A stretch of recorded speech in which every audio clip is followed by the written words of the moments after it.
शिवचरण की बड़ी बेटी अनीता नेपाल में रहती हैं, मंजली बेटी निशा आजमगढ़ में रहती हैं, जबकि छोटी बेटी प्रिया मुंबई में रहती हैं। शिवचरण गुप्ता का कोई बेटा नहीं था। उनकी 3 में से 2 बेटियां टीचर हैं। वहीं खुद शिवचरण गुप्ता पिछले 1.5 साल से सोनीपत के इस ओल्ड एज होम में रह रहे थे। कुछ वक्त पहले उनकी पत्नी मीना गुप्ता का भी इसी आश्रम में निधन हुआ था। शिवचरण गुप्ता पिछले 20 दिनों से बेहद बीमार चल रहे थे। वृद्धाश्रम वालों ने उनकी तीनों बेटियों को इस बात की जानकारी भी दी थी। ये भी बताया कि पिता आखिरी वक्त पर उनसे मिलने के लिए तड़प रहे हैं, उन्हें एक बार देखना चाहते हैं, लेकिन कोई भी बेटी अपने पिता से मिलने नहीं आई। शिवचरण गुप्ता आखिरी बार अपनी लाडली बेटियों से मिलने की चाहत लिए चल बसे। 20 दिन की बीमारी के बाद उन्होंने दम तोड़ दिया, लेकिन पापा की लाडलियों का दिल फिर भी नहीं पसीजा। बड़ी बेटी अनीता इन दिनों नेपाल में रहती हैं। उन्होंने कॉल पर कहा, बहुत दूर हूं, आना संभव नहीं। यूपी के आजमगढ़ में रहने वाली मंजली बेटी निशा ने कहा, मैं नहीं पहुंच सकती। वहीं मुंबई में रहने वाली छोटी बेटी प्रिया ने सबसे शॉकिंग जवाब दिया। बोली, हम इतनी जल्दी नहीं आ सकते, आप फोन पर ही अंतिम संस्कार दिखा दीजिए।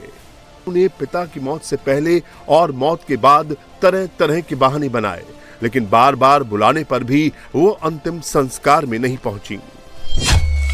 बेटियों ने ऑनलाइन 5100 रुपए भेजकर अंतिम संस्कार सोनीपत में ही कराने के लिए कहा। जब मुखाग्नि देने की बात उठी तो उन्होंने वीडियो कॉल के जरिए पूरी प्रक्रिया दिखाने को कहा। या तो आप 20 तारीख से पहले आ जाओ। अच्छा 20 तारीख से पहले तो हाँ। देखते हैं, अभी मैं आपको बताती हूँ ना। हाँ जी, हाँ जी। अच्छे से हो गया ना सारा काम? हाँ बिल्कुल अच्छे से हो गया। ठीक है, तो मैं ऐसे बोल रही थी ना, आप मुझे वीडियो भी भेज दीजिए। ठीक है भेज दूँगा। आप फिर आने पे होगा सारा काम। हाँ बाकी तो आप आ लोगे जब होगा ना। ये संस्कार हुआ है, अभी तो संस्कार हुआ है। अभी और कितना टाइम लगेगा? तो हम लोग भी क्या खाएंगे और नाएंगे, चूल्हा जलाएंगे? ये करीब महीने पहले जब इनकी तबीयत खराब हुई थी, उस टाइम मैंने उनको बोला था, दोनों बेटियों से मेरी बातचीत हुई थी, उसी टाइम पहली बार हुई थी। और बेटा इनकी तबीयत ढीली है, मतलब आप आना चाहो तो एक बार आकर मिल जाओ। तो वो कहते बोले अंकल देखते हैं, बनाएंगे प्रोग्राम, आएंगे। तो इनको बोला कि बनाते हैं, मतलब बुक कराएंगे सीट टिकट वगैरह और आके मिलेंगे। तो बस उनका वो बात है कि आज की भागदौड़ में समय नहीं लग पाना, या उनका हाँ तो नहीं आ पाई। अभी ये लास्ट में 3 साढ़े 3 बजे गुजरे थे, उसी टाइम मेरे पास फोन जा लिया था कि शिवचरण जी गुजर गए हैं। तो मैंने उसी टाइम दोनों बेटियों के पास फोन किया था। किसको? मुंबई और आजमगढ़? नहीं, आजमगढ़ वाली से बात नहीं हुई मेरी, ज्यादातर मेरी नेपाल वाली से होती है या फिर बॉम्बे वाली से होती है।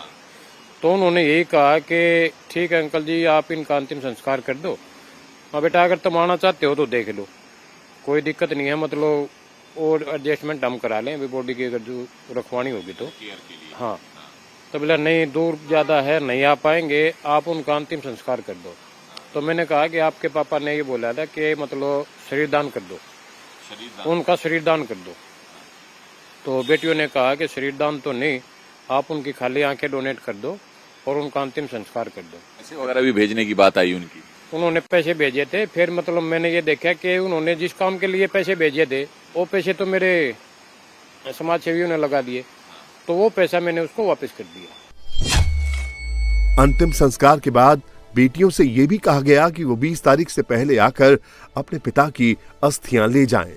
इस पर भी बेटियों ने पहले पिता की अस्थियां रखने को कहा, लेकिन बाद में कहा कि वो अस्थियां गंगा में बहा दें, क्योंकि उनके पास सोनीपत आने का समय नहीं है।